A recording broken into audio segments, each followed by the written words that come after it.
इस वीडियो में बात करेंगे यूनिवर्सलिज्म की। तो यूनिवर्सलिज्म क्या होता है? जैसे हम नेशनलिज्म की बात करते हैं तो यूनिवर्सलिज्म होता है पूरी कंट्री से भी बाहर, फॉरेन कंट्रीज, पूरा अर्थ, ठीक है। पूरा यूनि मतलब एक सूत्र में बांधना सबको, ठीक है, यूनिवर्स। वैसे ही यूनिवर्सलिज्म एक विचारधारा या फिर कह सकते हैं कि एक धागे में पिरोए हुए एक मन के हम, ठीक है। जैसे एक माला होती है तो माला में अलग अलग मोती होते हैं ना, एक मोती उसमें इंडिया का मोती है तो एक मोती अमेरिका का, मतलब इसमें सारे जितनी भी कंट्रीज़ है ना जो अर्थ के ऊपर है वो सारी यूनिवर्सलिज्म में आती है। कि हमें क्या करना है, हमें सबको ट्रीट एक जैसा करना है। कोई भी छोटा कंट्री, ये तो ऐसा कंट्री है, ये तो यहाँ पे तो काले लोग रहते हैं, अफ्रीका के साथ बहुत सारा हुआ। और जैसे अमेरिकन्स बोलते थे कि हम रिच क्लास हैं तो वो चेयर पे बैठते थे, जो अफ्रीकन्स जो लाए गए होते थे, ढोए गए होते थे, उनको ज़बरदस्ती किडनैप करके लाया जाता था तो उनको निग्रोज बोलते थे, है ना। तो ये एक तरीके का वो फीलिंग होती है, ठीक है ना। Try to treat all the people same, हम सबको ट्रीट कैसा करना चाहिए, सेम। कोई भी क्रीड के हिसाब से, मतलब एक तरीके का कलर के ऊपर डिस्क्रिमिनेशन किया गया था एक वास्ट लेवल पे।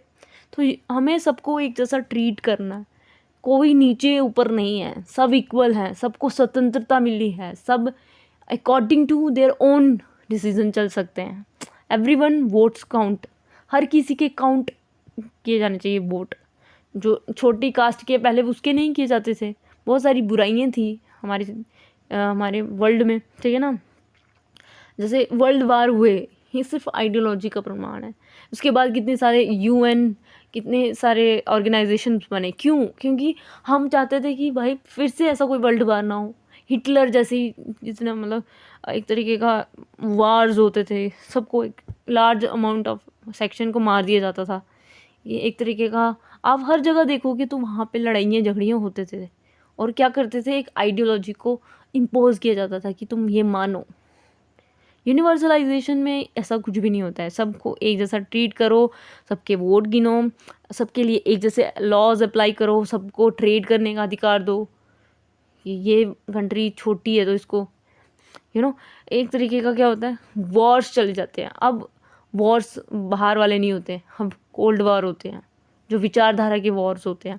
There is an acceptance of peoples who are different, जो हमसे अलग दिखते हैं, हमारी बॉडीली हमसे डिफरेंट दिखते हैं। चाइनीज़, उनकी आंखें अलग होती हैं हमसे, या फिर निग्रोज जो होते हैं वो काले बिल्कुल होते हैं, हम उनको मतलब एक गलत नज़रिए से देखते हैं, है ना। एक तरीके का हम क्या है, डिफरेंट है, बट हमें एक्सेप्ट करना चाहिए उनकी रियलिटी को, उनकी जियोग्राफिकल फीचर्स को, या फिर जो भी कंडीशंस हैं। Favour the production for the masses, कि हर किसी को ट्रेड करने का अधिकार दो, ठीक है ना। क्रिएट फंडलिज्म, एक्सट्रीम रिलीजियस ग्रुप्स जो होते हैं वो एक तरीके का, जैसे कि हिजाब नहीं पहनेंगी, तो इसके प्रति भी एक ड्राइव हुई थी। बाहर के लोग जल्दी करना शुरू कर देते हैं, उनको कोई भी प्रॉब्लम दिखती है, प्रोटेस्ट बहुत जल्दी होते हैं वहाँ पे, रादर दैन इंडिया में। Deals with the emotions, if it were numerical, measure everything as if it were linear, ठीक है ना। Illogical quantifications. यूनिवर्सलिज्म क्या, एथिकल थियरीज़ हैं कि एक तरीके का हमें एक्ट करना चाहिए, मोरली एक्ट करना चाहिए, हमें किसी को कष्ट नहीं देना चाहिए, जो भी किया जाए हमें एक सोच समझ के करना चाहिए। What is due is discover through the reasoning. Immanuel Kant जो हैं वो एक फ़िलासफ़र थे, उन्होंने ये कहा है, ठीक है, there are absolute truth and optimistic about scope of human reason to find the answers to great questions, है ना।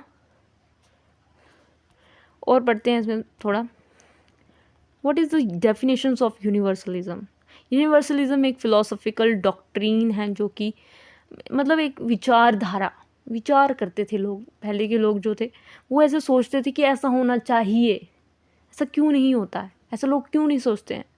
एक लड़ाइयाँ होती रहती, अगर हम यूनिवर्सलिज्म का कॉन्सेप्ट नहीं लेके आते, अगर हम चाहते हैं कि हमारा ट्रेड अच्छे से हो, हमारा देश इकॉनमी बढ़े, या फिर हम चाहते हैं कि हमारे देश में तरक्की हो, बिलियन ट्रिलियन इकॉनमी हो, हमारी जीडीपी ग्रो करे हमारी, तो ये ज़रूरत होती है कि भाई यूनिवर्सलाइजेशन कॉन्सेप्ट इनकलकेट होना चाहिए।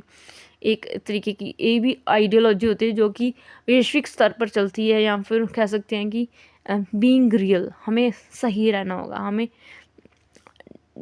डिस्प्यूट्स नहीं करने हैं, हमें लड़ाइयाँ झगड़े नहीं करने हैं। और ये क्यों आया होगा, क्योंकि हम देखा था कि किस तरह से क्रांतियाँ हो रही थी, रेवोल्यूशंस होते थे, इस तरह से वॉर्स चलते हैं, आज तक चलते हैं। तो आप देखते हो कि एक विचारों के बीच में लड़ाइयाँ होती हैं आज भी। हम इतने प्रोग्रेस कर चुके हैं, हमारी साइंस में इतनी प्रोग्रेस कर चुके हैं, फिर भी यहाँ पे आप देख सकते हैं कि कितने डिस्प्यूट्स हम देखते हैं, ईवल्स देखते हैं, कितनी प्रथाएं चलती हैं समाज में, लोग ही बनाते हैं इनको। थियोलॉजिकल लेवल पे देखें तो थियोलॉजिकल क्या होता है कि रिलीजन, तो रिलीजन हमारा सुपीरियर है, या फिर कुछ लोग होते हैं कि हम अपने जो बिलीव्स होते हैं वो कहते हैं वही सही है और कोई बात सही नहीं है, ठीक है ना। और एक तरीके का क्या होता है, यहाँ से फिर डिस्क्रिमिनेशन शुरू हो जाता है, या फिर दूसरे सोचते हैं कि ऐसा क्या है तुम्हारे रिलीजन में जो हमारे रिलीजन में नहीं है, फिर लड़ाइयाँ वहाँ से शुरू होती हैं। पॉलिटिकली अगर देखें तो को centre and state seeking the extent power through the imperialist policies,